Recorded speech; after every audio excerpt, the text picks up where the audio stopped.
All right, guys, thank you for joining me. And as I've already said, thank you to Jim and Amy for hosting such a great event. This has been really fun. Just so you know, we are social distancing, but I came to Sue's house for the weekend. And this is Sue's playhouse, is what I like to call it. She calls it her she shed, but I think it's bigger than my house. Anyway, so Sue is the cameraman. Her arm is going to sleep, so we're going to go ahead and focus on the machine, and we're going to talk about the machine. So, what I am using is a lady gifted me this Laguerre. Now, it might have been missing a part or two, so I called our friend Dave Lord at Chambord, and I ordered up some parts, and they came yesterday. And so I got the new cylinder installed. This is a 60 cylinder from Chambord, okay? And this is an old Laguerre. It is a 400, I believe.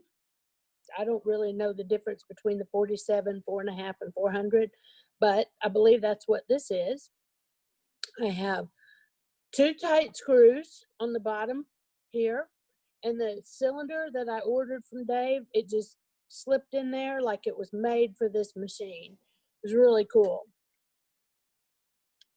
Now then,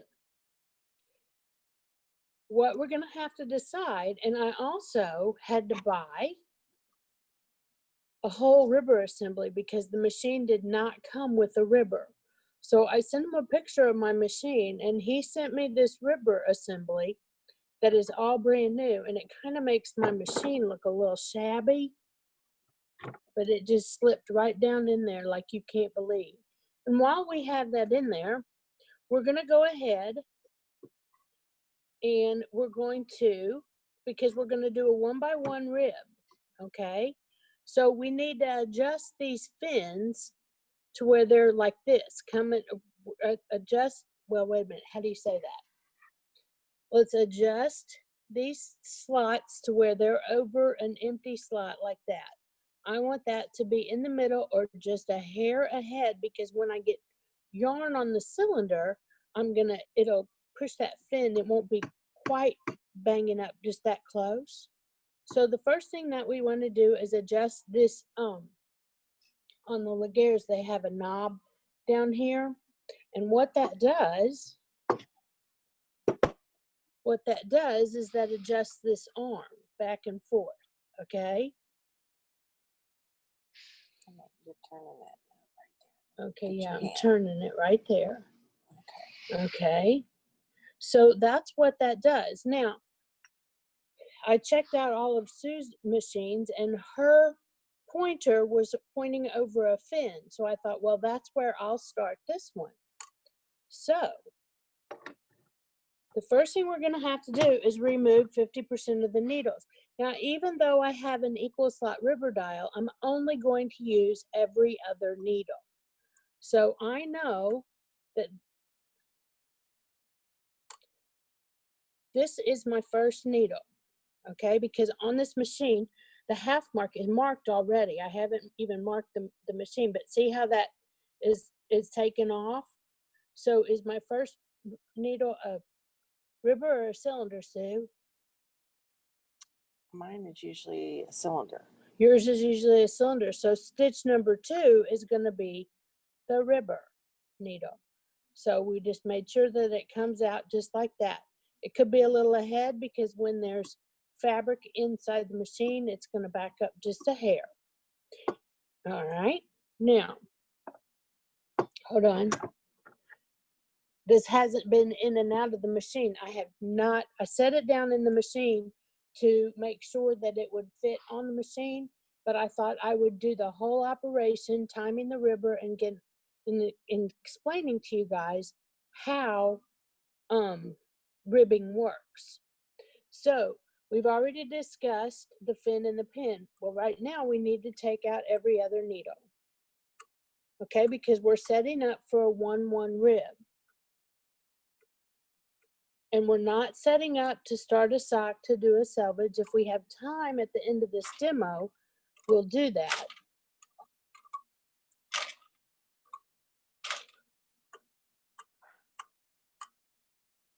Now, always if you've watched my videos, you know this is a do as I say show, not as I do.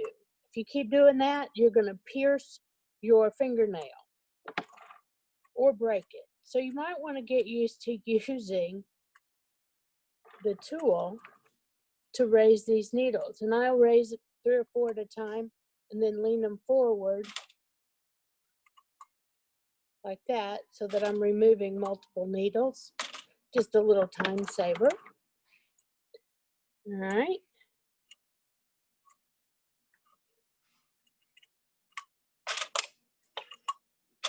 Okay, now I've already filed some things down here where I keep most of my equipment, which is on the floor. So let me grab them real quick. So we can go ahead and cast on with every other needle from here. Okay. And I happen to have the correct number of loops. Typically, I just grab whatever setup bonnet is around. But Sue,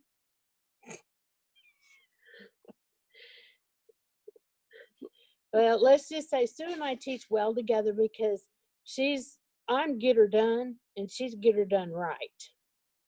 So she always has the right setup on it according to what cylinder you're using. Except that I just realized this is a 72 setup on it. And I only have 60 needles. Look at all those. Look at all that flip floppy. So what am I supposed to do now? Well, good thing I'm a get her done kind of person. You want me to set that on the other side to keep it out of your way? Nope, you're fine. It doesn't matter. I'm going to be moving all over as my hand hurts. Okay. So, like I said, all this is brand new to me. I want to show them my new yarn guide. Wait a minute.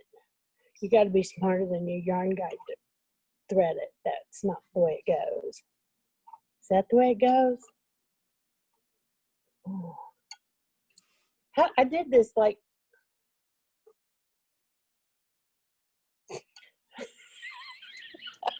this is my first rodeo, people. Sue, how do you operate a pigtail? That's not it. Is that it? That isn't it. How you do this, Sue? This way. That way? What way? You're in it now. Okay. And Oh, Sue's going to teach us all how to thread my new yarn carrier.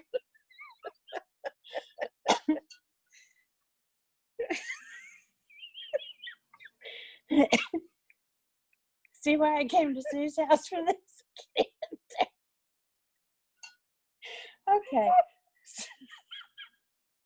So, it's not that funny. Quit laughing. She's crying. I'm sorry. We got 2 whole hours just to get the yarn fit.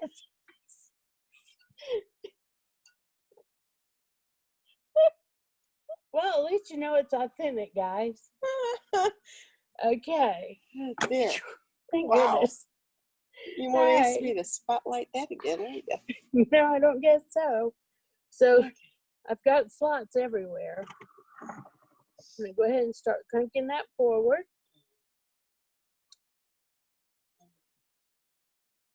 Did someone have a little wine before somebody's asking? No, I don't drink. Oh, wait. I'll have what she's having, they're saying. I'm having a good time. I don't know what you guys are doing. All right, remember I had all those extra loops? So what I'm trying to do is just spread them out moderately evenly. All right, so since I have all the loops on, I'm gonna go ahead and hang my setup bonnet. You think I can manage that without dropping it on my foot? All right. Let's see. All right, so there we go. Now, like I said, I just installed this guy yesterday. So, hey, Hope, when you find some machine oil, we're going to give this guy a little drink. It's just like a cast iron skillet, like Dave was telling us this morning. You've got to get these things seasoned. They're still talking about this world needs some laughter. Oh, thanks. Thanks, Hope. The machine oil was sitting right here just off camera. So if you've ever had a class with me and Sue, it's not going to be over until we get into a good argument over how to do something. Just so you know. Okay, now, did you see what I did? I just put oil around that spring. All right.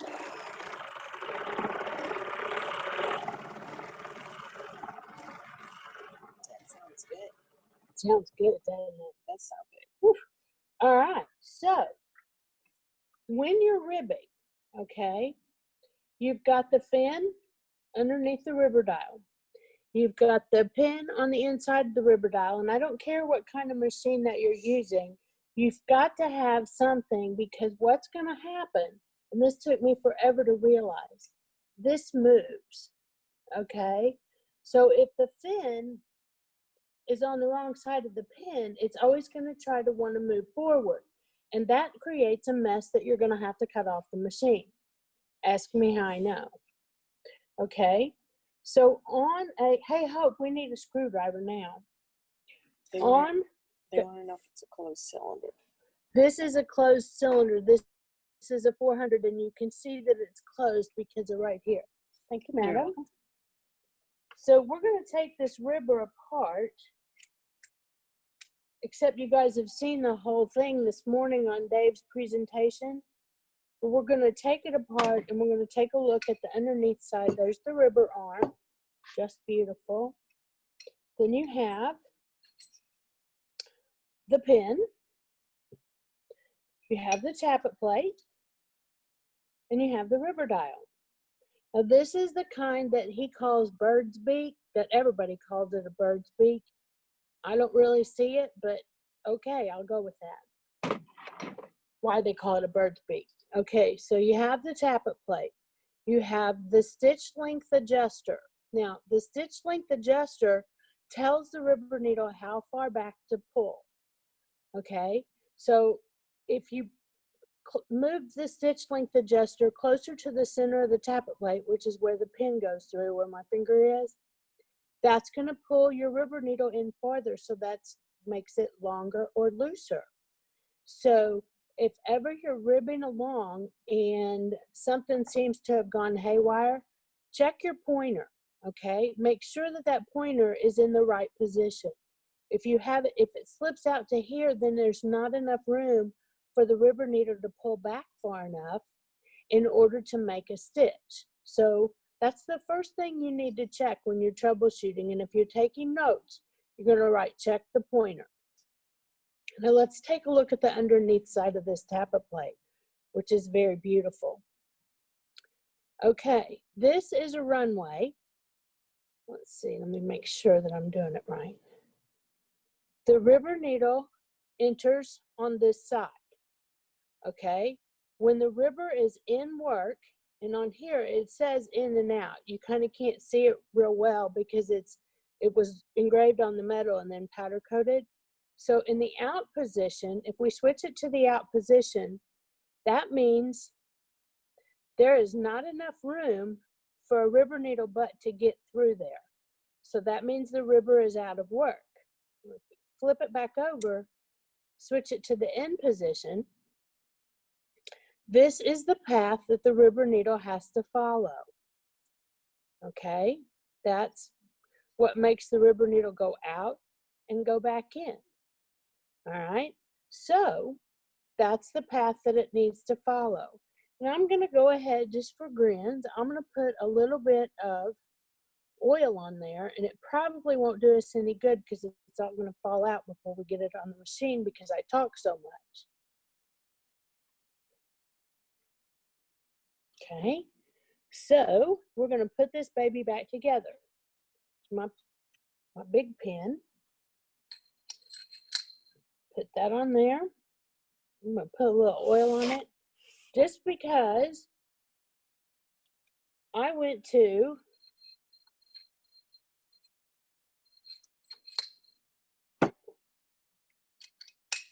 there we go. And if what I always do, my first approach when I'm trying to figure out what's going on with the machine, if anything goes haywire, oil is one of the first things that I add, because steel and metal, we learned this morning when Dave was doing his presentation, that it can get galled, okay? So if I don't have the proper lubrication, like if you don't oil your cylinder, and the needles are going up and down, metal against metal needs lubrication. If it does not have it, it will get galled and it will make the metal swell. And I know you guys probably thought, hey man, it's metal. It doesn't, it moves. And this is made out of cast iron, so the oil will soak into this metal. So when you put your rubber on the machine, you want to make sure that the fin is on this side of the pin. Just think of it like this. It's behind the pin, okay? You want to be sure that when you are driving your rubber forward, it has something to push against so that the dial doesn't move, okay? Now, let's see. We have it in the in position. Our pointer is in the middle. We know what that does. Every time you put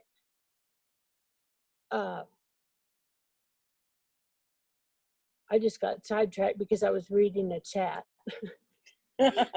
About the oil. About the oil. What kind of oil do we use?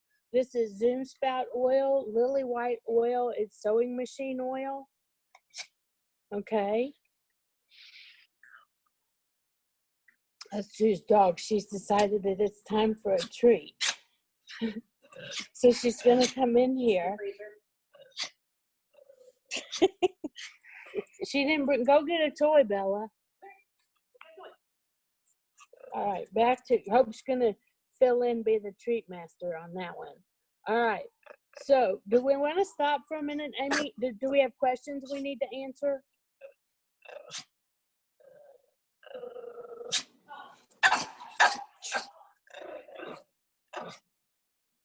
Okay, I guess not. I can't hear anybody if we do.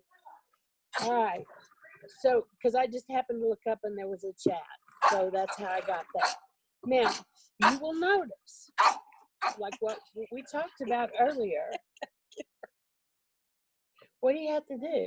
There, Here. she went. Okay, whoops. Uh-oh, there we go. You're going to notice, as I crank forward, with no needles in the machine, there's a little play, okay? We also want to look at the height of the rubber dial. Now, that might be a little high. Well, it was a little high because I didn't have it all the way down into its position. Now, look over here at the positions, right there. See that? This makes a lot of people nervous, okay? This space right here, they want this to rest up against this, but it doesn't always do that. And here you can see how shabby the old machine looks and how beautiful the new parts look. Isn't that just gorgeous? Okay, so now my cameraman went and got her dog some treats, and we are going to start inserting rubber needles. But this is what I want you to take notes on. When you set the rubber, let me take it out. It's hard to do one-handed. When you set the rubber down into the machine, now when I'm just practicing, I'm going to put the rubber bracket right here where I can, right here by the pin that's on the inside, okay? I'm going to set that down into the machine, all right? Make sure, see I didn't have it, the pin where it was supposed to be. Now, if the fin and the pin aren't mated, that's when you get this kind of movement, and that's going to cause a mess on your machine that you have to cut off. When you set the rubber down in the machine, you're going to check the big three. Number one, the position of the pin. Note that my pin does not stick out. On some of them, they stick out, and I call it the top hat. But I want you to note this dimension right here, because that's the way it always needs to look. Sometimes if you don't have the screw just right, it will slide down. And then all of a sudden it'll look like your rubber dial is in the middle of the, or it's like going down into the cylinder. So you need to make sure that there's no space right here. It's okay to have space on that other spot, but if there's space right here, then your pin has like slipped down, okay? So that's the first thing you're gonna check. The next thing you're gonna check is the L-shaped bracket, and I'm gonna move to you, Sue, so that you guys can see this. You're gonna check, is this L-shaped bracket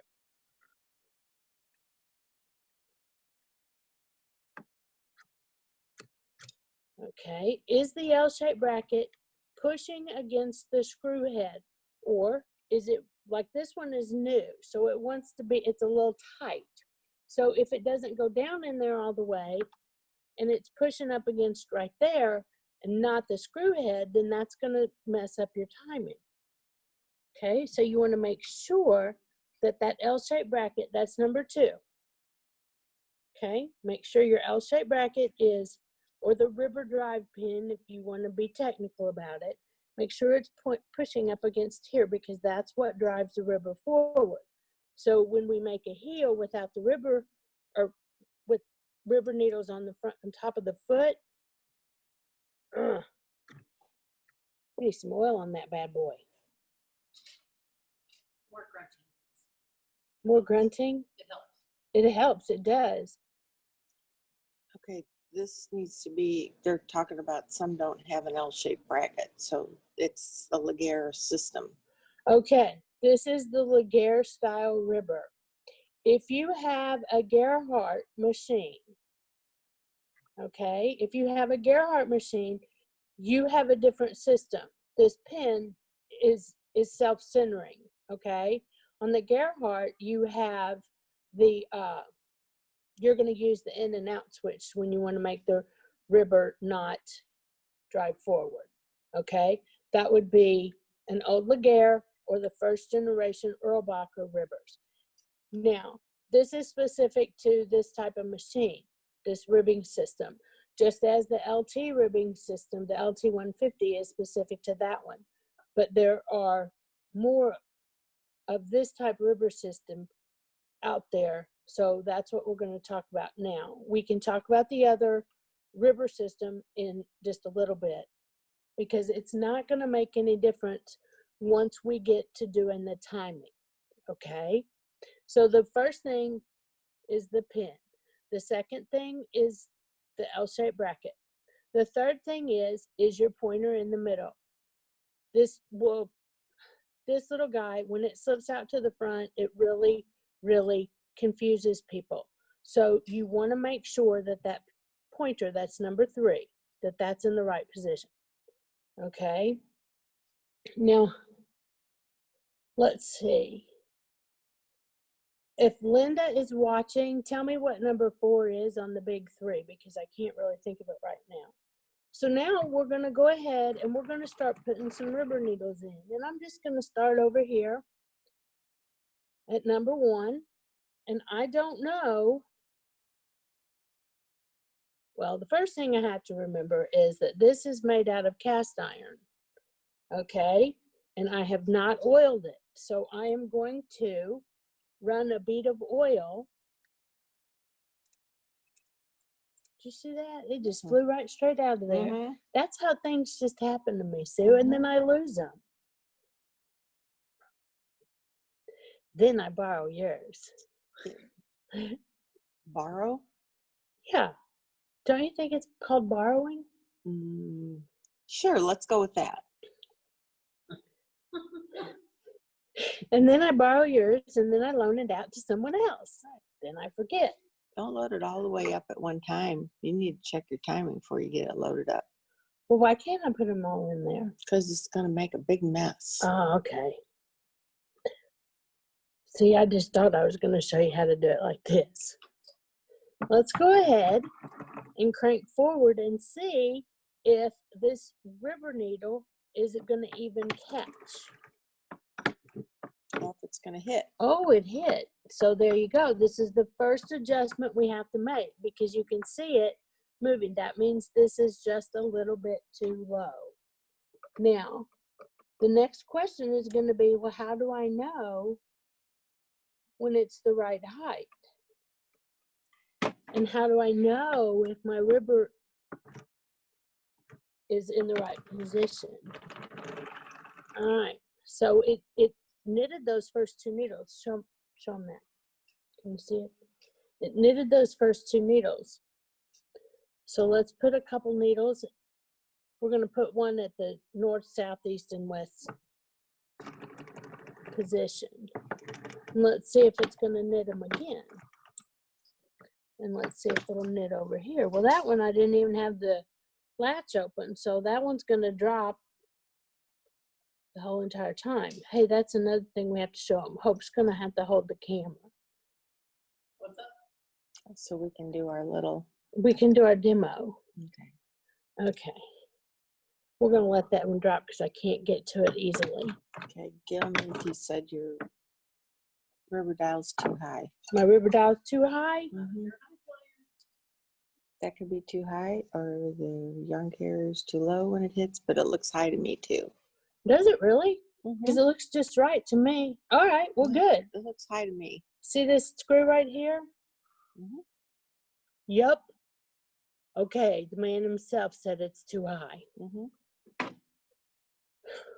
I think I like to ride it high then, because I would have thought it was at the right height. So if I push this screw down, that's going to raise the rubber dial up more. But in order to get that nut, I have to raise it up so that I can lower it. Now then, maybe I didn't have my rubber down in there, because I thought, how's that look, Dave and Gil? That's better. Is that better, sir? I could go lower yet. You could go lower yet? Mm-hmm. It'll make a big rib stitch if it's real high. Okay. No, this way. No, this way. There you go. All right. Is that right? It didn't go down though. It didn't? No. Back it out a little more.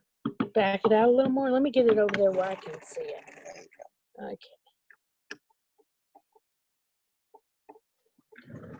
So, well, okay, the screw's not even hitting.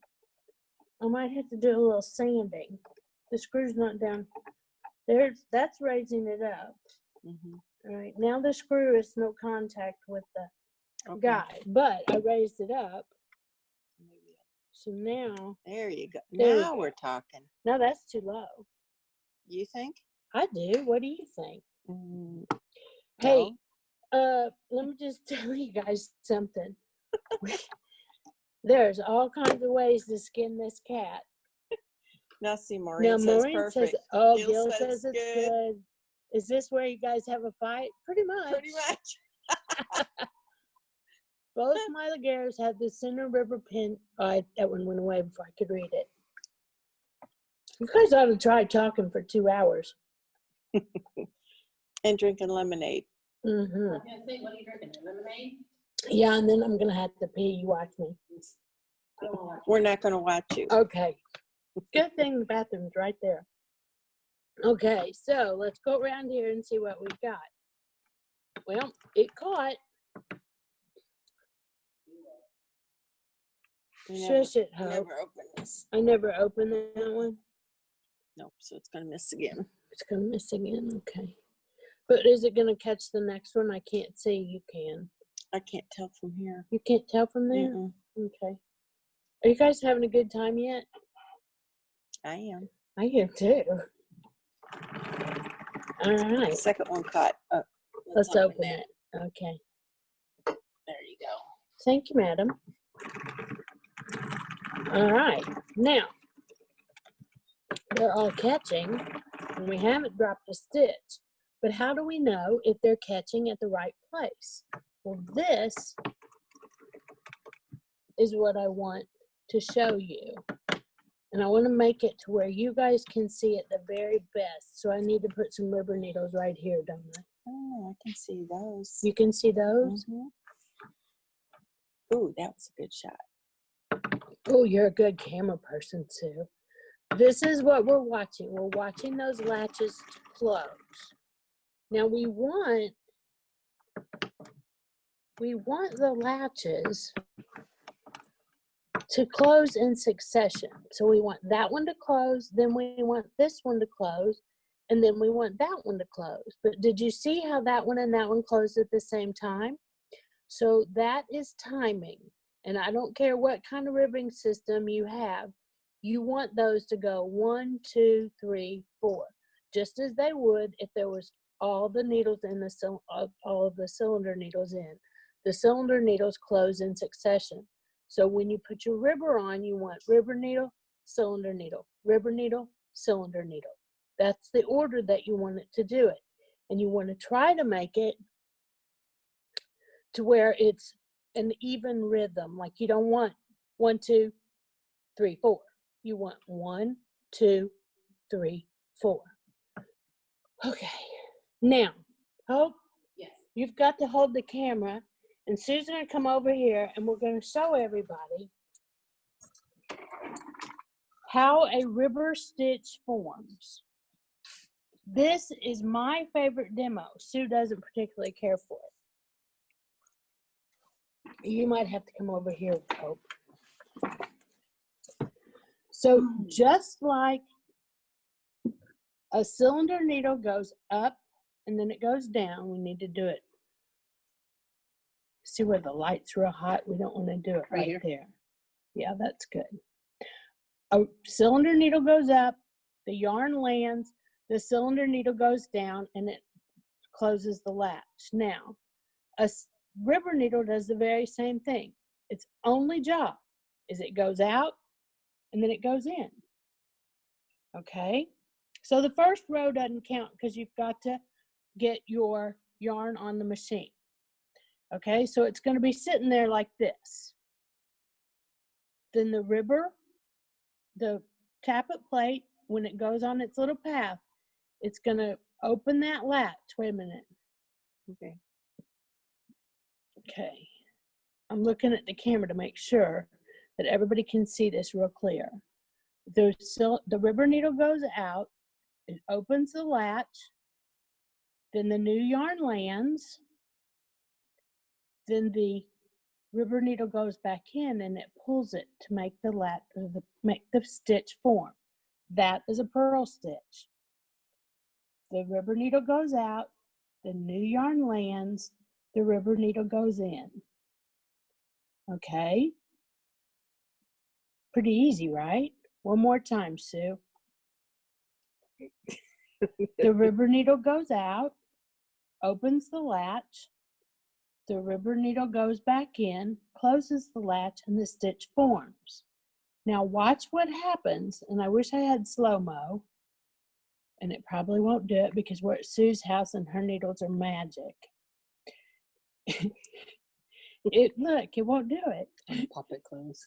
Okay, a lot of times if there's like, let's just say there's too much weight, it'll pop that latch closed so fast so that when the new yarn lands, the rubber needle goes out, the new yarn lands, it has nothing to hold on to.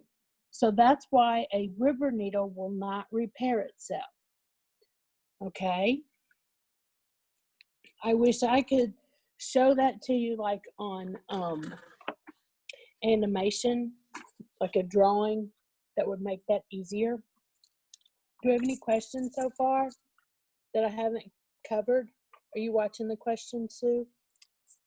Not over there, but yeah, I have been. You have been? Okay. Most of it was talk about the height. The height? I got that okay, straightened so out. we've got that straightened out. And I don't know if you guys have ever noticed, I'm going to go ahead and put some oil on this side. I can't remember if I did or not. I don't know if you guys have noticed, but if you get 3 knitters in a room, you're going to have them doing things 3 different ways. There is no one right way to do it. As long as you are knitting a sock or a garment or whatever you're doing on the project, as long as it's working for you, my goal is to teach you how to discern if it's working properly or not. And we're going to call working properly making ribbed tube that fits. Okay. Somebody can. It's gonna be Somebody, turbo. is that gonna be turbo? Mhm. At least he can't hear everybody else talking. That's Sue's husband, Ron's puppy. His name is Turbo, and he is a wild man. All right. So all I'm doing is I'm going to put the needles in all the way around, making sure that the latches are open. Close the door so turbo doesn't come out here. And Ron will open that door and go, "What are you guys doing?" You watch. Mhm.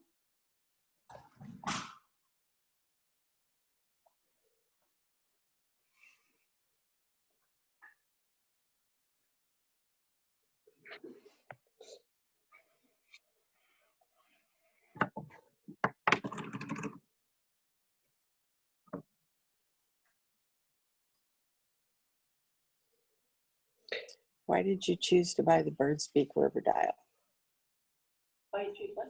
from Dave Lord? Why did I choose to buy that's the somebody Bird's else Beak now. River Dial? Oh, that's just the one he sent me. It doesn't matter to me. I like both of them. And contrary to what some people say, the Bird's Beak will do a 2x2 rib.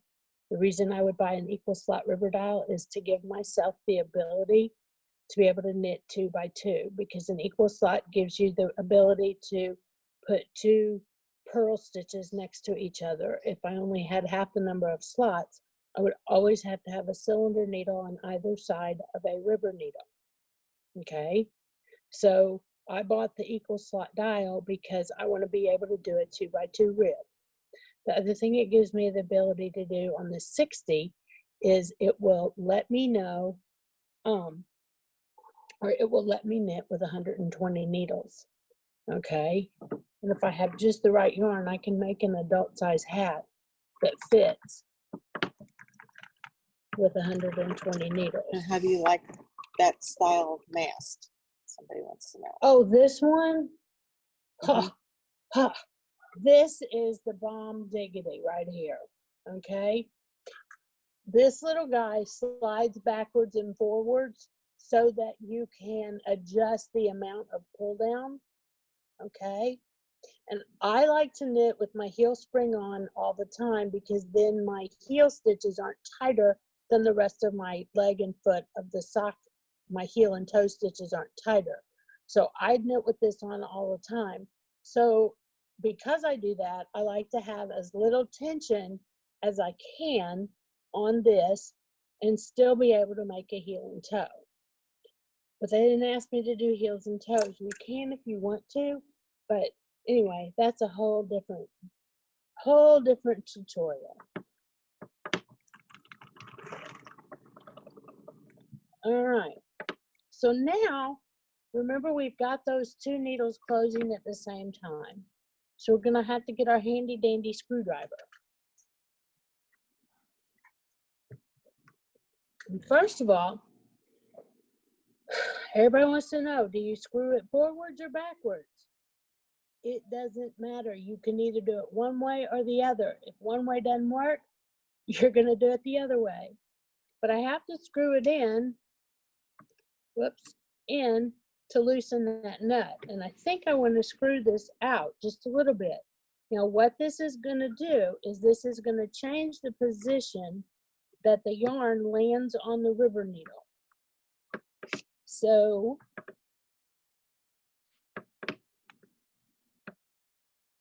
okay, that one closed. Now that one closed. That one closed. Now that one closed. But I still think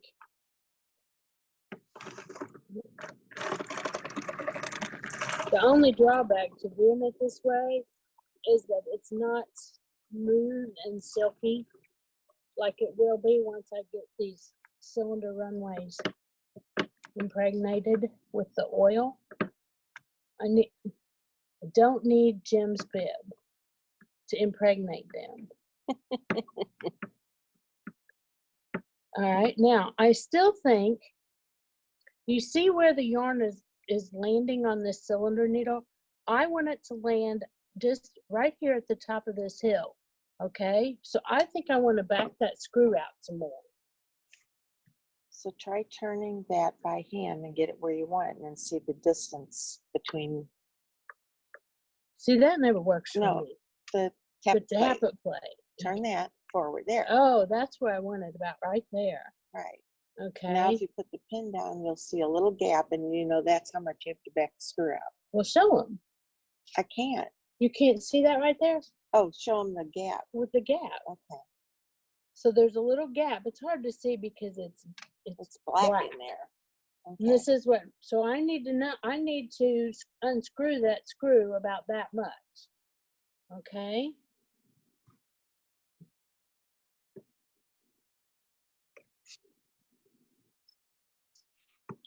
But I have to screw it in. Sue's a great director also. Sue's a great director. Yeah, let's just call it what it really is. Sue is bossy. This stuff scares me, somebody said. Okay, well, let me tell you something. If it's a brand new machine, you're not going to tear it up. Okay? If it's an antique machine, it's been through worse than you. You're probably not going to tear it up. Try it. Don't try it and make a sock. Try it to practice. It's not bossy if it's right. Bossy equals leadership. Yeah. So I bet you've gotten lots of leadership awards, Sue.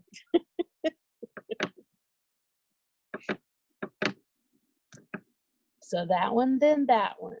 See where it's landing on that needle? This is what I'm looking at.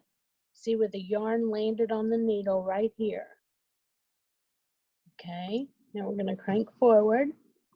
Did you see the latches close? What we're looking at is latches closing. All right, so we think that we have the timing right. So what we're going to do is we're going to give it a few rows. Start working that oil in there. And you're going to notice I am not cranking to beat the bait. All right. When you are knitting, if you want to know if you have a dropped stitch, we're no longer going to look at these needles that we were just looking at, okay? That the ones that had already knit. If you want to know if you're dropping a stitch, you have to watch. Latch open, latch open, latch open, latch open. And I don't care when you start out, if this is how slow you have to knit this sock. That's just what you're going to have to do. Where's Hope? Until you, where's Hope? The dog, what is she, hungry? Or is she No, just bored? She just knows I'm busy. Oh, she knows you're busy. Mm-hmm. You didn't bring a toy, Bella. Hey, get the ukulele. Let's make her play the ukulele for everybody. She won't do it. Oh, now she can't find it. She can't She's see. a little old. Just a second, we're taking a break for the dog to get a treat. Bless her heart. All right. So now we're watching latches open. Now, if you ever have a trouble with your ribber, you have to go this slow, okay? And you have to watch each latch open. Okay, you have a cylinder stitch. Oh. I don't know if you got a bad needle or what. I found some bad needles yesterday when I was working on my. How'd it do? Grab that one.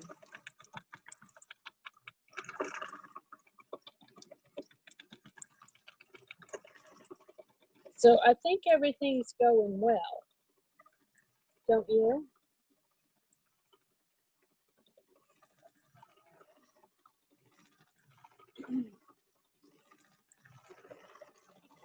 Now, what else can happen to a ribber? Well, why don't you just go ahead and pull my yarn out of the way for it? Show you other problems. Okay. All right. Here, this is a good one. Watch this. When the yarn gets caught up underneath here, okay? I set the yarn on we're knitting along, and all of a sudden it is so tight. What happened? Look at the tightness of those stitches. And they won't knit anymore. It's because the yarn got caught up. This is what happens when people try to knit with a skein of yarn and they don't wind their yarn properly. Should the rubber dial have play? Now I have to get by those tight stitches. Well, that's a good question. Can you, well, I guess you can see that it has some play. Okay, it's called hula. Your rubber dial is going to have some hula. Okay, some hula is good. Too much hula is bad.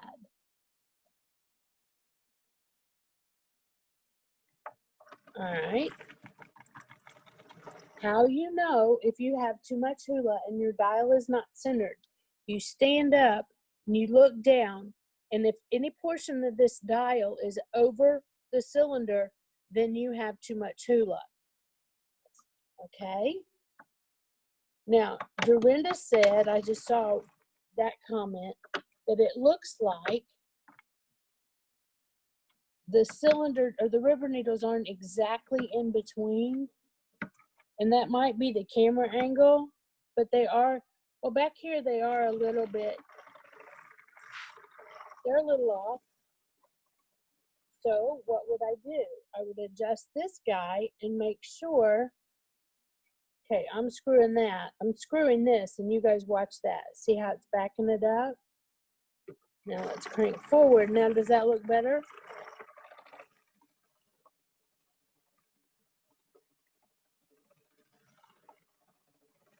You know, all machines have features and benefits, okay? And they pretty much all make socks, okay?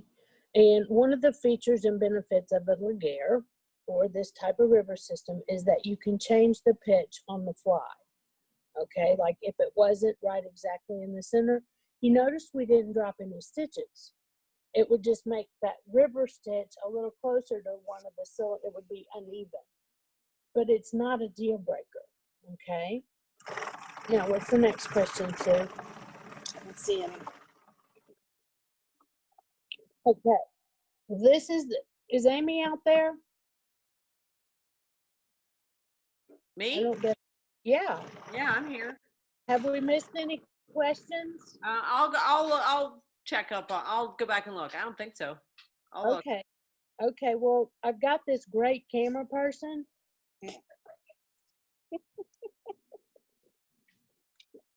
She's been keeping me apprised of the, What screw did you? Oh, we just got a question. What screw did Jamie just suggest to get river between here, cylinders? I'll bring it to you. No, she wants to know that. Oh, this one right here, Okay. Okay. good. okay? I'm looking for more. Okay. Yeah, this is the question and answer session, you guys. Okay. Do you have the weight on the mast, or can you show us? Did you answer that one already? Oh, too much pull down weight can cause dropped river stitches. Anything, a hiccup in the yarn can cause that latch to flip close. Okay. Now, right now, I have all three stem weights on here, okay? And I probably don't need all of them. If you have too much weight hanging on there, that's one thing you can look at. This answers so many questions about my Laguerre. Let me tell you, these old Laguerres, they just knit. What is half pitch and when do you use it? Okay, so wait a minute. We got lots of questions here. I'll just keep throwing them at you. Okay, keep throwing. Someone said, I suggest showing everyone a selvage edge, as some are just learning ribbing and may think they can start the way you did, as you are only demoing how ribbing works. Would this be possible? Certainly. Okay, and then let me read the rest of them, and maybe they all go together. Okay. What is half pitch and when do you use it? Well, we're gonna use half pitch on the ribbed hat that we're gonna make tomorrow, Oh, good. Okay. and that's it. Time. Okay. And along with that selvage edge question, this one kind of goes along with that. What do you do to stop ribbing and go back to just knitting? Oh, well, that's a good question for right now because I can do that. Now, I can also do a selvage with this, the in out in selvage. I can do it with this way. Okay. So I'm going to show you 2 ways to do a selvage. All right. So the first thing, what I would do in order to make in out in selvage, what I'm going to do is I'm going to cut my project yarn. Where's your scissors, Sue? I already lost them. Cut my project yarn. Show this part. All right. The problem is that I'm bossy too. Have you guys ever noticed that? Yes, You noticed that? not a problem. Okay. So what I did was I tied a knot right here. Now I've got to watch that knot as it comes into the machine. And I tried to make it to where it would come in where you could see it really well. You can see it coming in right now.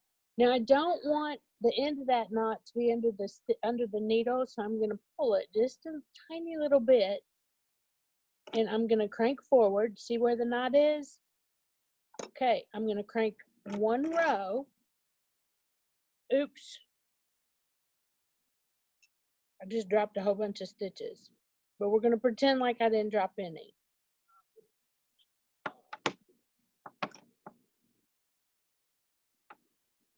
Okay, we're gonna have to make a little adjustment here.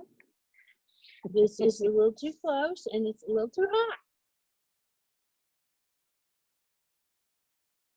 Okay.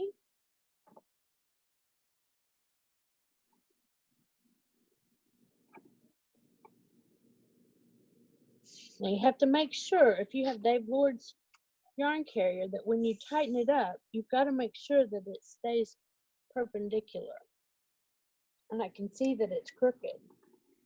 All right. So now what you're gonna do is you're gonna go 1 row to in the end position. Open. Huh? A bunch of closed latches over there.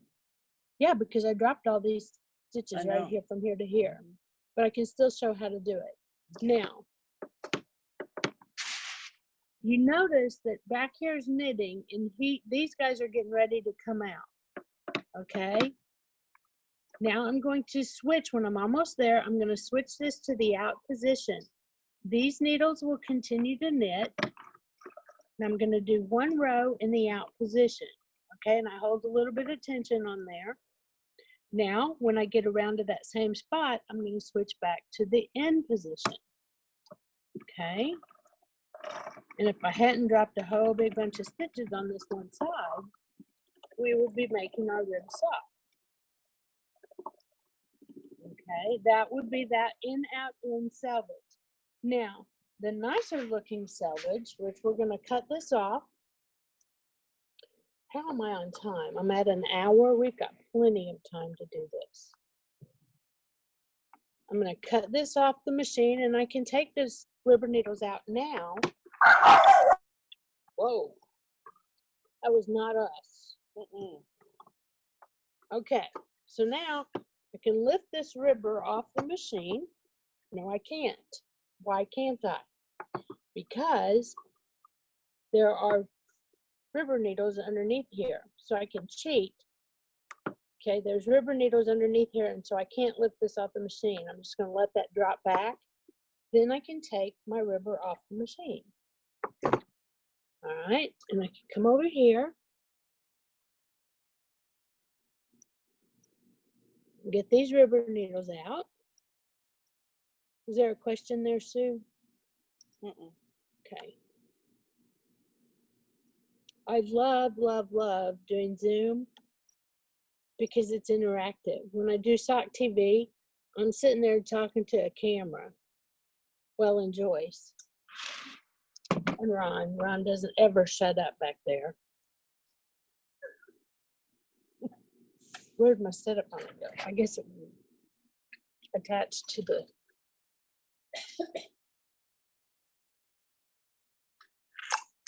And Joyce has so many words. Oh, yeah, Joyce has lots of words. Fin to the left, right. Jamie, Fin yep, to the- Jamie. Oh, yeah, never mind. You got it. Pin to the left or to the right? Somebody was asking. Okay, look here on the machine. Now, I want the fin. Remember, we're going to be knitting this way. Okay? So I want the fin to be butted up here so it holds still. So it's going to be, if you're looking at the machine, it's going to be to the left of it. Okay? So let's see if I can't slide that down in there. Where you guys, it's a hard thing to get on video. No, I don't think we can make that shot. Anyway, you want the fin to be on this side. Okay? Behind it. Behind it. And the thing of it is, and I don't know that there are any machines out there, you want it to be behind it. If your pin was on this side, or if your pin's on this side, or if your pin's on this side, if I told you left or right, that's going to mess you up. Like some of the old Gerhardts, they have their pin back here. You've got to have the fin behind it, and that would be to the right. So you don't want to think about that to the left or right. You want to think, how is it going to be butted up against the pin that's inside? All right, so let's cast back on real quick. Now this selvage that I'm going to show you is one I learned from Sue. The in-out-in selvage I learned from Jenny. They were my two most influential knitting teachers.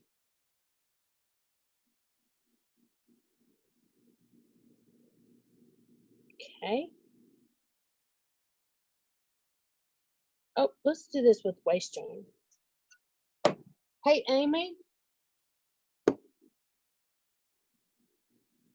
I was gonna ask her, did she do her painted yarn demo yet? Oh gosh, now we have to We're thread going to this. do it tomorrow. Hey, Jamie, I'm going to do that first thing in the morning. Okay, well. Stop it, Sue. I did it. I did it. I did it. I did it. Hey, we've got a question that's been asked a couple times. Could you start ribbing this way and then hang a hem, or do you have to selvage first? Some people, you have to do, okay. A 1-1 rib will not unravel, okay? But if there's lots of different ways to do this. Like I said, the one that works for you is the best way to do it. Don't think that just because I said do it like this, there's different ways to do it, okay? If I were going to do, let's say, a 2-row hung hem, I would start with all my cylinder needles in, do 2 rows, hang the hem, then put the ribber down in there and change the cylinder needles to a ribber needle.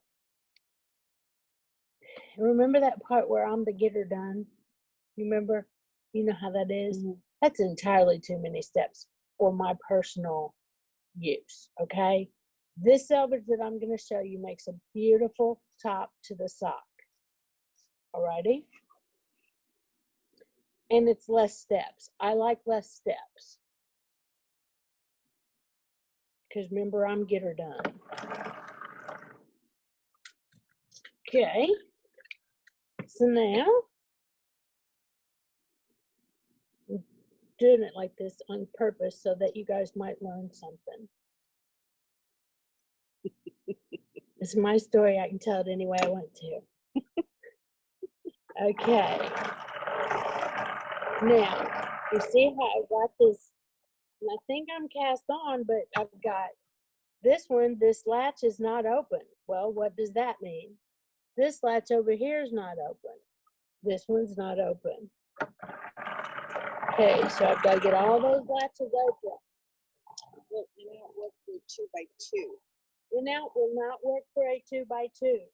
because a 2x2 rib, the second rib stitch and the second cylinder stitch will both be live stitches. So if you're going to do a 2x2 rib, I suggest starting with all the cylinder needles in, doing an E-wrap cast on, then switch those cylinder needles. You're going to have to do 2 rows, and then switch those cylinder needles to ribber needles to make your 2x2 rib. But like I said, that's not the only way you can get that job done. It's just one way to do it. Okay, so now I'm going to, nope, I'm not ready. What causes yarn to build up on something, but it's cutting off the message. What causes yarn to build up? That would be your tension is too tight. Okay, so I'm going to come over here. Now you see where my stitch number 1 is? Actually, let's start it on this side so that they can see better. This is my half mark, okay? I normally started at the right-hand side, but the way the camera is, you're going to be able to see it better if I do it on this side. Okay, so here's my half mark. I'm going to go until this needle closes. Okay, so that's the last needle. It has closed. If I cut this yarn and push it down to the inside of the cylinder, the yarn will fall underneath the latch and the stitch will drop. So what I want to do is I want to go just a little further because I want both of my yarns to knit on this needle. Now here's the hole. The yarn change is not going to occur at the hole. The yarn change is going to occur back here. Okay, that's the takeaway from this. Everybody wants the yarn change to occur right here, but really it occurs right here. So I'm going to cut my yarn and I'm going to bring it in front of that first needle. Okay. Now you can do this on 1 needle or 2 needles. Sue does it on 2 needles, but I went a little too far, so I can only get it on 1.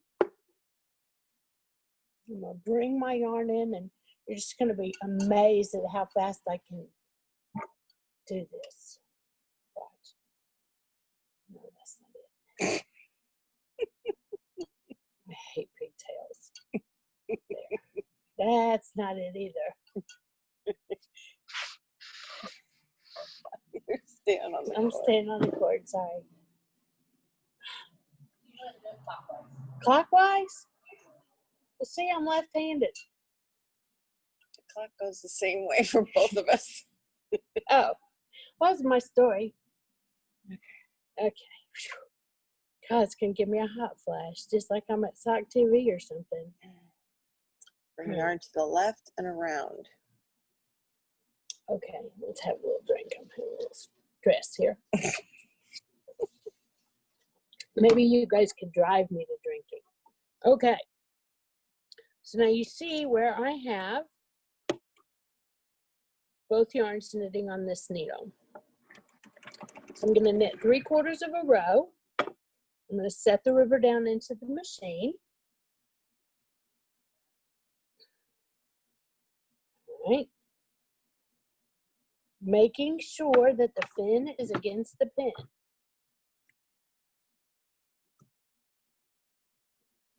Okay.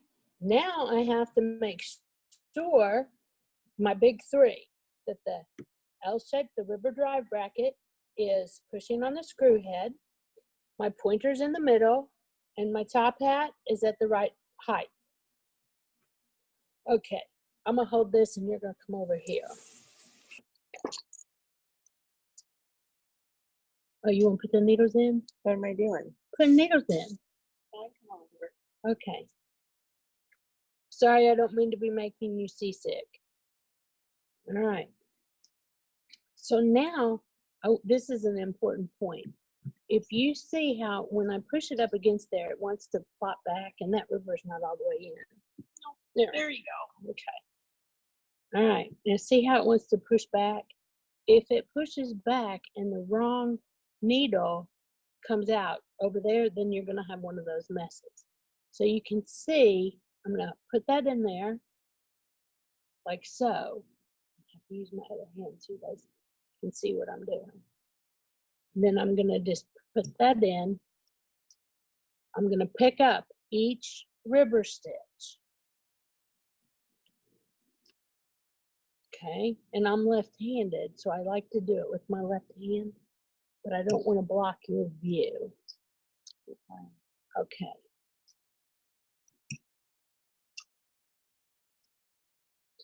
All the way around. Now remember I said I like to have my heel spring engaged?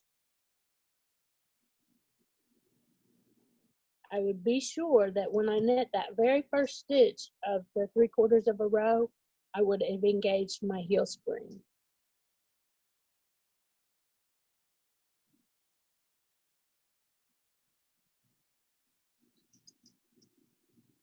You did a good job on the camera, too. Thanks.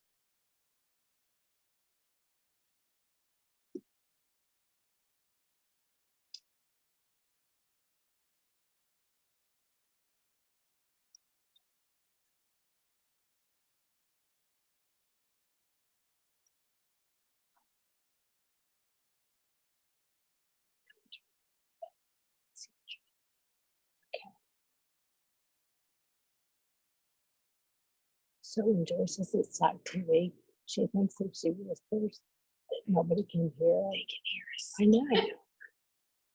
What? But they don't hear us loud. Well, why? We're loud mouths. We have to be to teach a bunch of people like this. Okay, now, as I complete the rest of that 1/4 of a row, I'm going to make sure that this needle, we'll watch over here, make sure that it's knitting. And you see this little J hook right here? I love this feature on this machine, or on this tablet plate, because that tells me from here to here, I can install all these ribber needles without having to crank forward. Do you know how old this machine is? How old is this machine? Early 1900s, maybe. I don't know if you know. I don't know how old this part of the machine is, but this is less than a month old. It was like arrived yesterday. Is that its actual birth date?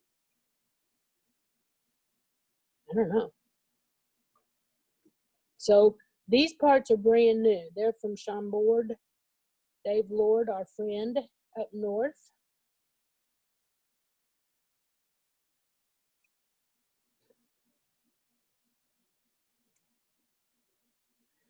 And I know he showed us about his new machines, but he also has an extensive collection of antique machines. So the chances are good. Like I sent him a picture of this base and he goes, oh yeah, I know what you need. And he just fixed me up.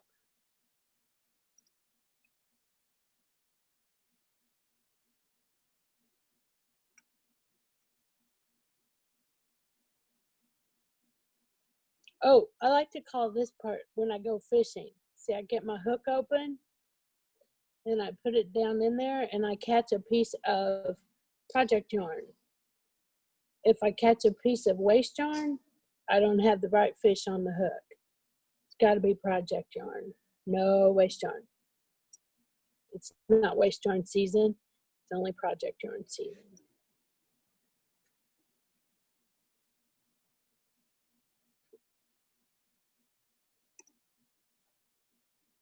Okay, now I'm getting around here to where my ribber arm is going to be in my way. So I'm going to have to crank forward. And as I crank forward, I go back over here and make sure that everything is going just perfect. And it is.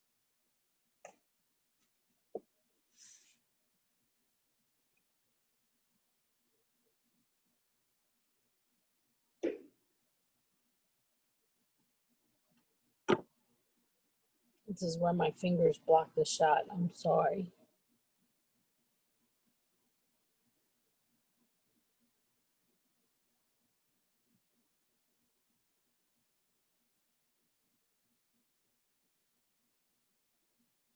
Okay, so all my rubber needles are in. Now, this is the selvage, okay? This first row can be a little tight, but now we are knitting the cuff of the sock.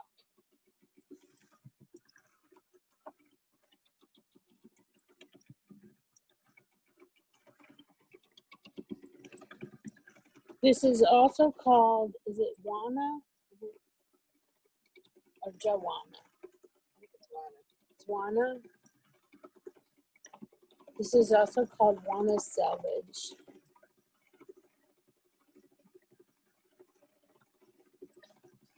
Okay. Now, once I have my cuff knit, and I just did a few rows because we've already done rows of ribbing. Once I have my cuff knit and I'm finished with that, I'm going to go back over here to stitch number 1, and I'm going to start installing cylinder needles. Okay.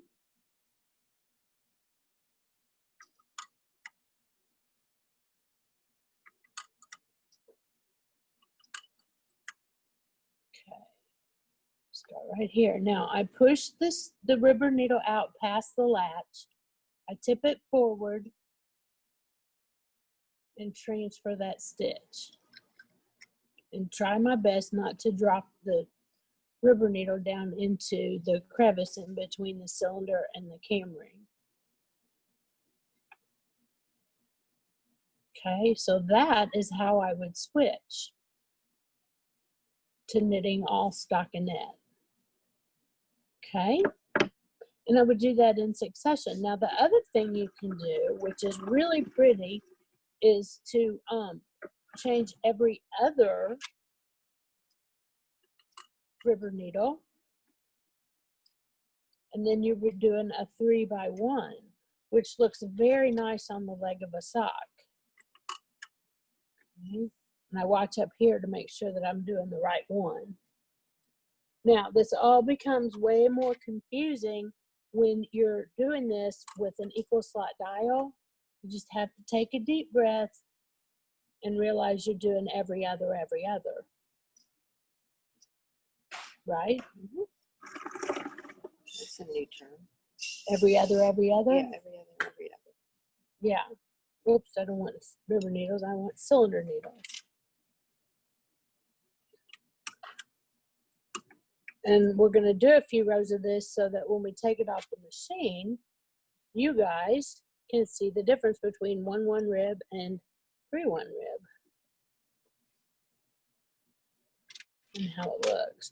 The yarn that I'm using, the reason I was asking Amy, the yarn that I'm using, I painted myself using the technique that Amy's going to show you tomorrow.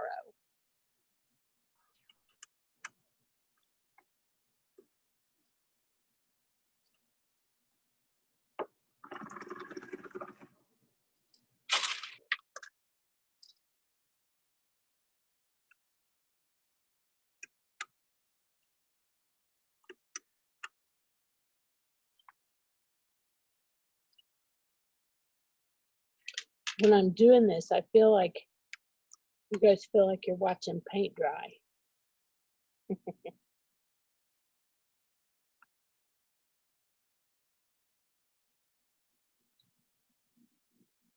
can do one more 3x1. And I'll switch this one to have a little more 1x1.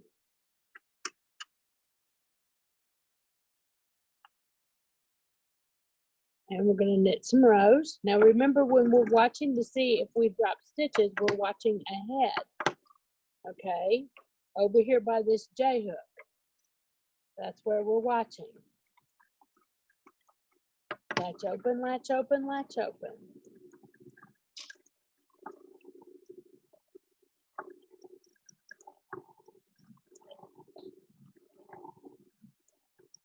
Now, if for whatever reason, I don't know why I would, but what we can do, you could also go back to ribbing. Like if you wanted to rib the bottom of the foot after the heel, you can go back to ribbing by installing a rubber needle. Okay. Remember, every other. 1, 2, 3. See, I told you it got confusing. I take the stitch, get that in my hook of my pick tool, and remove the cylinder needle. All right.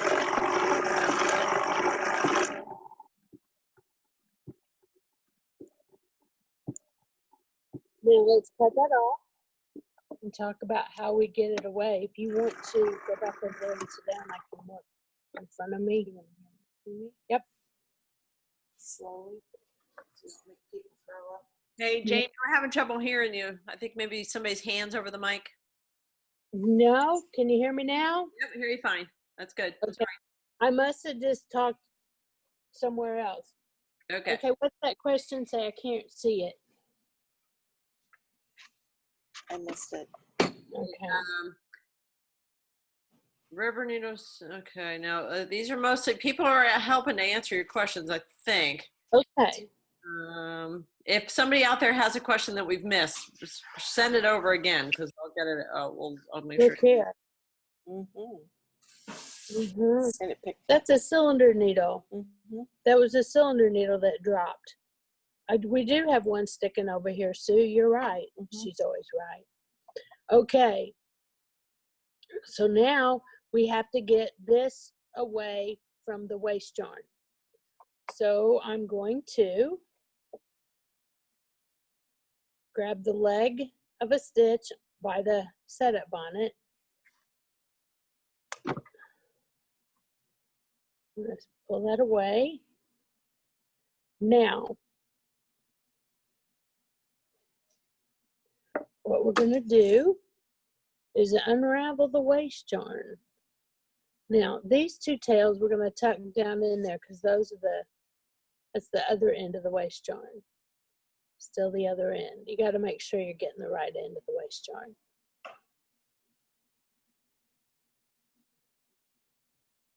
Where's my tail? Here it is. All right.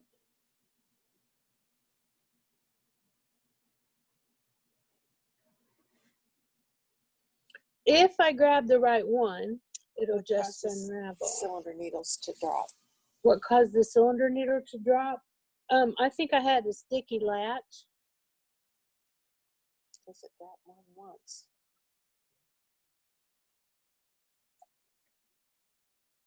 What'd I do with your scissors, Sue? They were sitting right on the I table. know. And you lost them. No, not No? me. No. The little pink ones. I know. They're really cute. We got them from Donna. I'm sorry, you got them from Donna.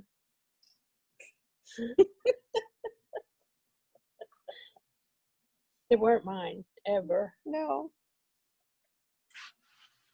But seriously, Where did they go? this is how I lose everything. Here they are. That's where I keep all my stuff. Uh-huh. All right, I'm gonna just start trimming because I'm trying to find my right tail. And you know, you never can find it when you're doing a demo for people because this should just unravel. Just like that. Ta-da! Ugh, it stopped. Hurry. There you go. Okay, so when I get to the last row of rib or waste yarn, you're going to notice how it starts pulling it up like so. That's where this other tail becomes important because I can pull it up, gather all those stitches up right there. Okay? That's that dropped one. All right. Now what I would do is shoot a little hot steam on there and let it dry. Then I would clip that waste yarn and pull it out, and there you have your selvage edge. Isn't that pretty?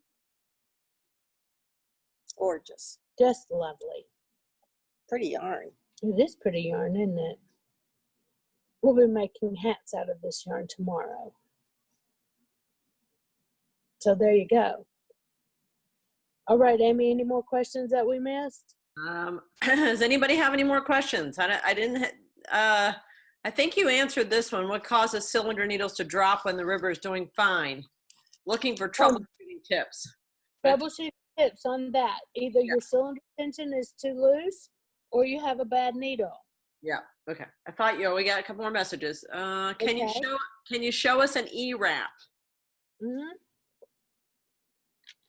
I have to have all the needles in. So ask more questions while I'm doing that.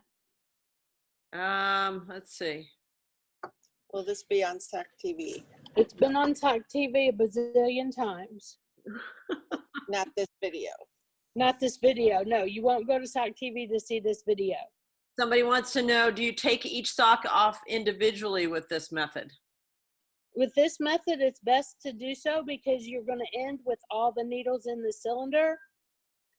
And you can either crank 20 rows of waste yarn and pick up, you're going to end up with all the needles. So you would have to go back to every other needle. Somebody wants to know, what is sock TV? Oh, well, Sock TV. Yeah, where is Ron when you need it? Did he pay you to ask that question? No, no. This is from Victoria Everett. Okay, Ron is the genius behind Sock TV. I go sit there and film. That's all I do. Okay? I don't get any money or anything. And then on Fridays, you can, when I film it live. So if I make a mistake, then it's live. I mean, you guys are with me for all of my mistakes. And believe you me, I've been doing this for 10 years and I make my share of mistakes still. It kind of goes along with the get her done kind of personality. Anyway, you can watch it for free. You go to socktv.tv. Okay.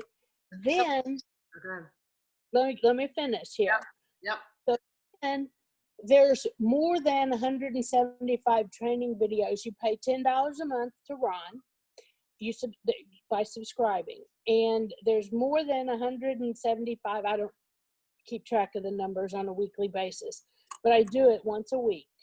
Sometimes I take off, like when we were on lockdown, I could have gone to Sock TV and filmed, but I was making my children shelter in place, and I didn't feel right going, well, I'm going to go do Sock TV now, but you have to stay home.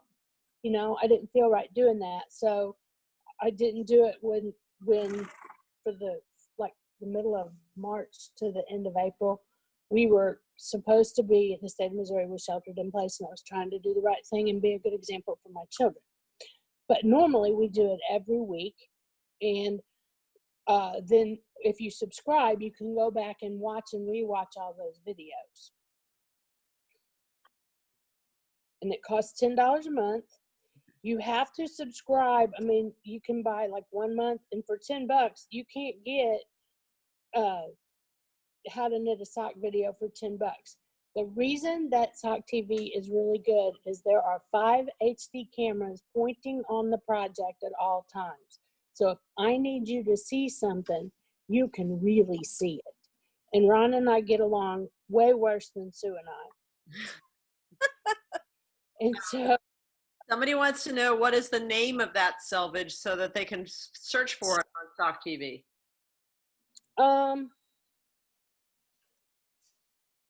I don't know. It's the one I always do. I call it Sue's Selvage, and Ron could never spell Wana, so I know I haven't called it Wana's Selvage. On that, somebody said with Wana's Selvage, can you just keep ribbing, or does it have to be stockinette to work? Wana's Selvage is only good for a 1x1 rib. Okay, I answered that question. Somebody else asked, I like your t-shirt, and where can I get one? Well, you would contact me because I make them. Oh, there you go. Yeah, but I don't keep a bunch of t-shirts in stock, so if you want me to make you one, I'm more than happy to do so. I have to order in a t-shirt. It's not like an instant satisfaction. You have to wait for the t-shirt to come in. Okay, let's see. Somebody's helping us out with the Wana Selvage, so that's good. Okay. Okay. On Sock TV, do you ever work on a gear heart? Yes, the first videos were all gear heart, right up until I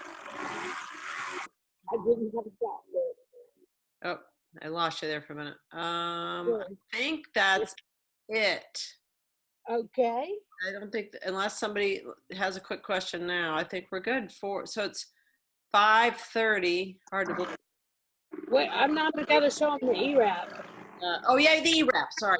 Yeah, no, sorry. I didn't mean to. You got time. No problem. E-wrap. And I just told Jim I'd do that tiny sock if you needed a filler. I can do whatever. Okay. Yeah. E-wrap. If you're making notes, you're gonna stop at 6 o'clock and start raising needles at the needle number 1 position. Okay. I always call the first needle after the half mark on this side. I call that needle number 1. And I'm going to start raising needles. But remember, I've stopped at 6 o'clock. The reason is I can't start raising these needles. And I'm going to start my E-wrap at needle number 1 because I like to start all my projects on needle number 1. Now, as I can't raise any more needles, I'm going to crank forward and continue raising needles. Okay. Then I'm going to clip the tail and put that tail right down in here. Now, I'm practically a professional at this pigtail now. Good. Watch. Clockwise. There you go. Ta-da! Okay, so I have a slotted yarn carrier, but if I did not have a slotted yarn carrier, I would feed it through right here at needle number 1. Okay, then I would crank this forward to get it out of my way. And what I'm going to start doing is making cursive E's. I'll come to you. Okay. Making cursive E's around each needle. Okay.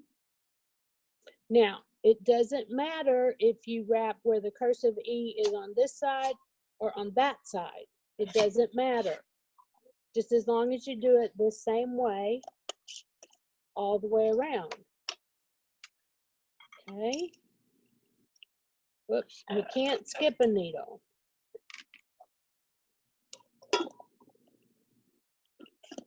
Practice this before you try to do it on a real sock.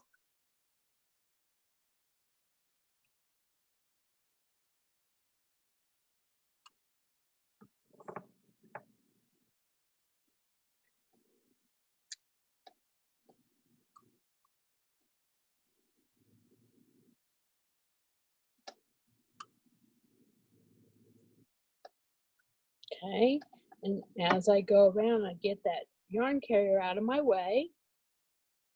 Oops. You don't want to wrap them super tight, but you don't want to wrap them loose. And you'll notice that I'm holding the yarn down with my other finger.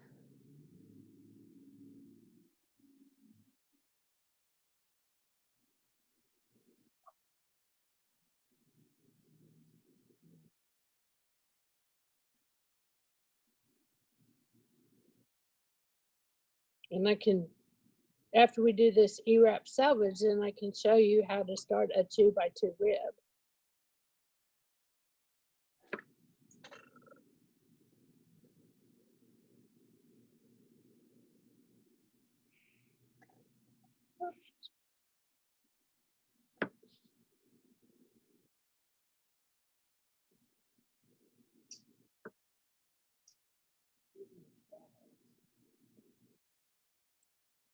Using a straw helps. The peanut gallery over there. She's supposed to be weaving. All right, so now I'm going to back this up and I'm going to pull my yarn, make sure everything is still, and my yarn got tangled around my yarn carrier, which I would have taken off and dropped a bunch of stitches. Make sure that's all still the way it's supposed to be. Okay. Now I'm going to start over here at needle number 1 and I'm going to lower these needles. The yarn has to be underneath the latch. So you're going to want these latches to be a little bit open and you're not pushing these needles all the way down. Okay.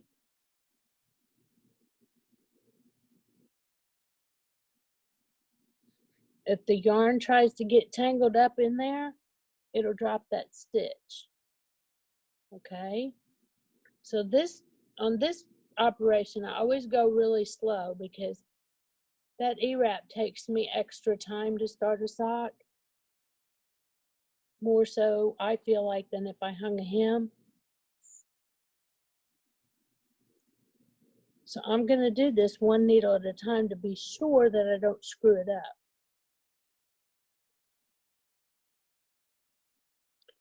So the takeaway from that one is the yarn has to be over, the latch has to be over the needle. Over the yarn. Over the yarn. Sorry. The yarn has to be under the latch, just like that.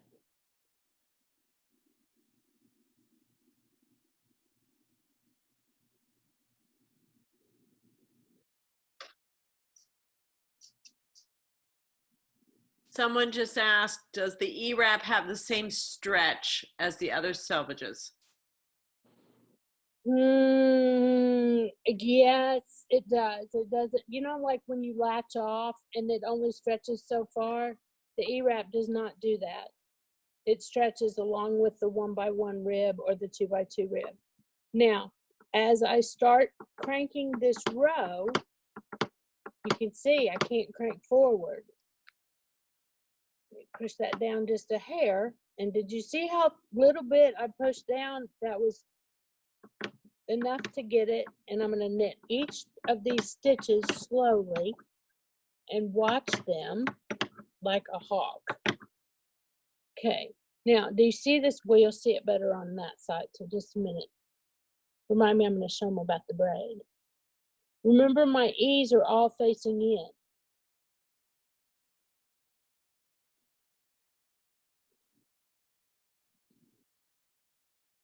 And Jan in California has given me an idea that I haven't had time to explore just yet, because this Z-wrap's not my favorite thing. Although I like the way it looks when it's done. But anyway, she's look for a new selvage coming real soon. So as I crank forward, remember I'm going slow and I'm watching and making sure that all my latches are open. Okay, see that braid? Remember my E's were on the inside, or on the outside. No, the inside. So the braid is on the inside. If I would have wrapped them all this way, the braid would have been on this side of the knitting. Okay, but an E-wrap is going to roll if you continue on in stockinette. Now, we have finished the E-wrap, and if I wanted to start a 2x2 rib, I need to go another row. I'm going to stop at the 6 o'clock position, put the ribber down into the machine, making sure that the fin and the pin are in the right position. Now what I would do, It's not down all the way. it's not down all the way. Thank you. What I would do is come over here to needle number 1, and I would install 2 ribber needles and change these 2 needles.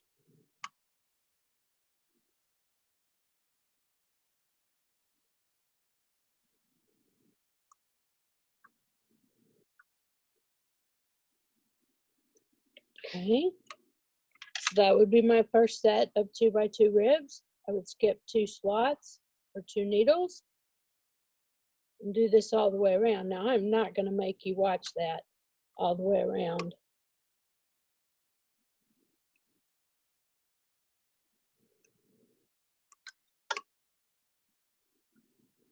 I like to do a 2x2 rib for the cup of a sock. I don't like to do it for the whole leg because it pulls it in tighter than the 1x1. Now I'm going to crank forward, and you can see that those. Ooh, we got the cord wrapped. The cord wrapped around. Oh, that would have been funny. The camera would have gone flying.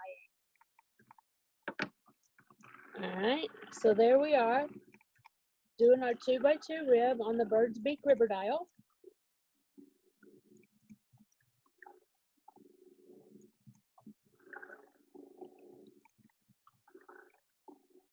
Beautiful. Beautiful.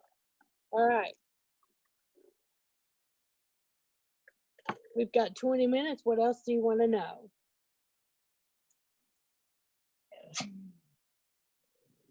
Your dog's about as bossy as you are, Sue.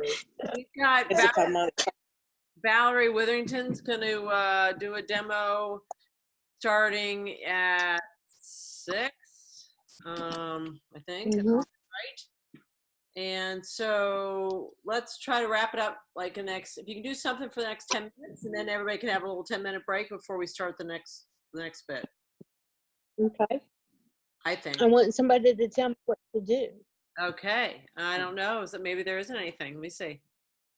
Everything. You know what? You can, yeah, somebody says, dang it, my toddler needed dinner. Anyway, any way to get a recording. Yeah, we're going to get recordings. It was recorded. I've been recording the whole thing. Dang it. Let's see. What else we have? Explain 12 o'clock. Somebody said explain 12 o'clock. Yeah. Okay. That is a really good question. Okay.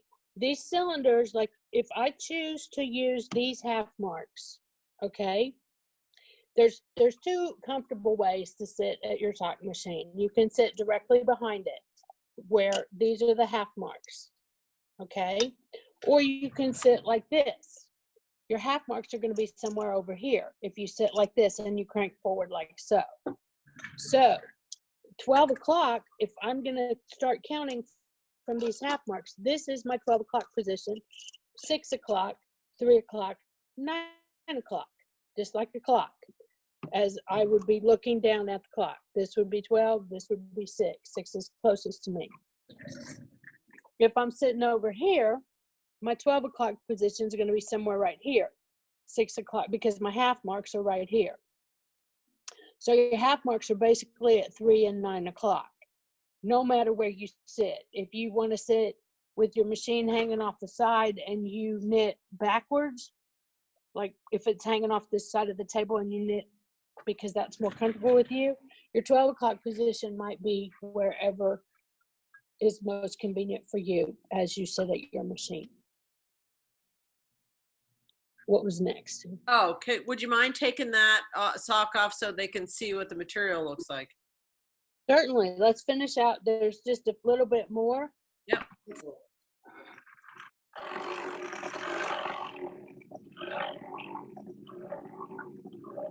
Which selvage is stretchier? Which selvage is stretchier? Well, the two that I showed you, the three that I showed you, they're all of equal stretchiness.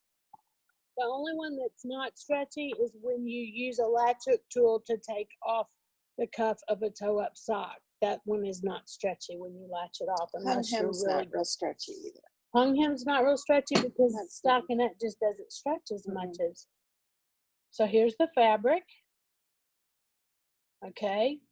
Here's the way the selvage looks.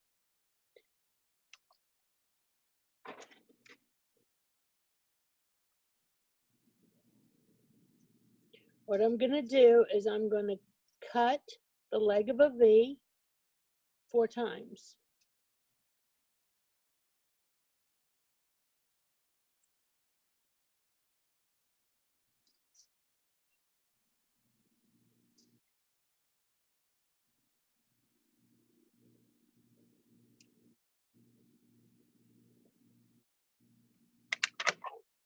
Okay, now once I've cut it, then I'm going to find a tail. And I'm trying to do this where y'all can see. Well, that would not be a tail. Yeah, it is. It's just dirty. Okay, so here's my selvage. I'll find this tail right here. So there's my selvage edge. I think that's pretty, that braid look. But like if you did the Rose City roller socks, when you do the E-wrap selvage and then 35 rows, it's a short sock. It's a fun little pattern. I'll show you though. Oops. Got some Hey, Jamie, Yeah. somebody said, would that selvage still work if you didn't use a river but were just knitting? Just start. Yeah, yeah. That's what I'm talking about. There's a Rose City Rollers. That's a type of sock you can find. I think find the pattern for that. What it is an E-wrap selvage. You go 35 rows. I'm just trying to get a tail to pull. And somebody said, I assume the E-wrap will work on a 2x1 rib. It'll work on a 2x1 rib, yes. Okay. And another question, any tips, tricks, or warnings when using Lycra? When using Lycra, okay, here's the E-wrap selvage, but you can see that it's stockinette. It wants to roll, okay?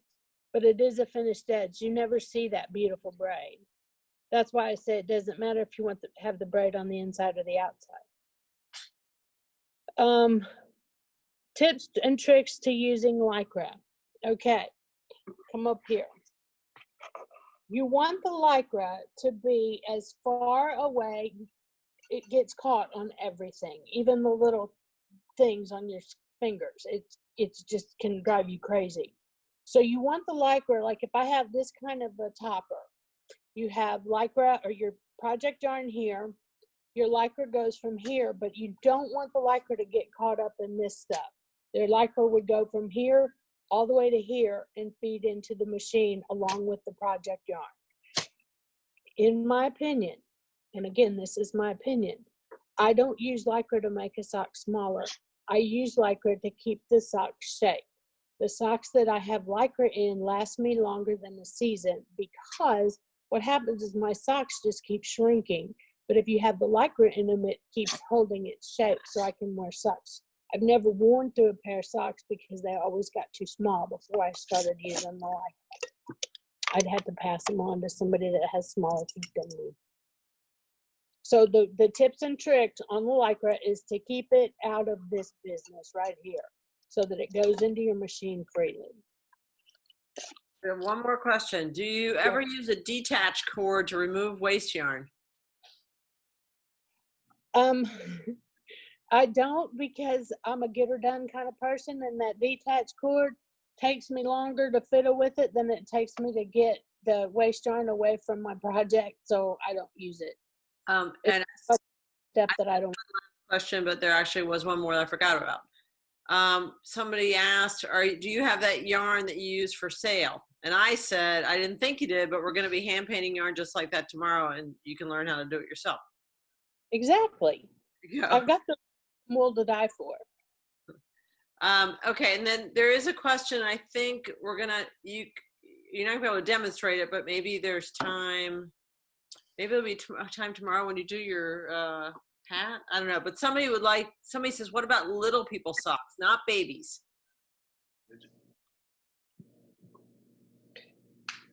Little people, as in little people like on TV, those kind of little people? I don't know because I don't know any to fit socks to them. I would just make it smaller. Yeah, I think size children, 4-year-olds, somebody says. Okay, that kind of sock. Well, to start with, there's different ways to approach that. Did you see Amy's little baby sock maker? It makes a sock about that big. It is the cutest thing, and those would be great for infants. Okay, but for a toddler sock, you've got lots of different options. Like you could take your 72 cylinder and you could make a sock with 36 needles, heel and toe and everything. You would just treat it like it was a regular cylinder, doing it with 36 needles. Or if you had an 80, you could make it with 40 needles. On the 60, I could do it with 30 needles. I would probably use Lycra, and I would wash and dry the sock to make the fabric look a little nicer. There's 48 slot cylinders that you can use to make a pretty darn small sock. The other thing you can do is make a sock with ribbing on the top of the foot in the Lycra, and that makes a really small sock. Here's the problem.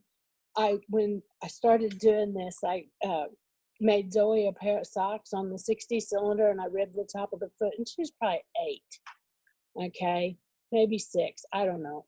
She was little, and I gave it to her, and it was way too small. Those kids, they grow like weeds. You can't keep them in socks. my opinion. That's a good one. All right, Jamie, thank you so much. That was Thanks 2 for hours having me. jam-packed. And she'll be back. Jamie will be back tomorrow to demonstrate how to do a hat. Here's the hat we're gonna make. Oh, wow. Look at that. That looks awesome. And I made it with a 72 cylinder and a 36 slot rubber dial.